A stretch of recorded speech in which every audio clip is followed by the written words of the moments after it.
Hi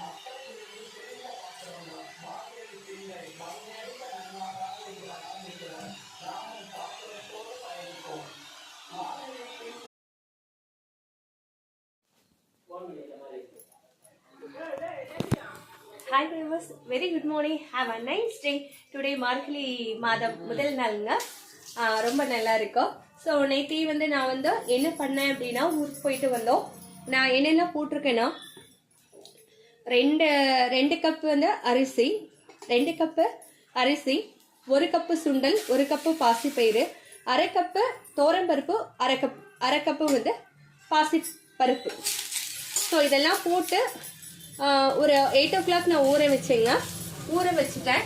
so இப்போ பார்த்தீங்கன்னா அதுக்காக நான் தோசை ஊற்றுறேன். ரொம்ப நல்லா இருக்கு தோசை.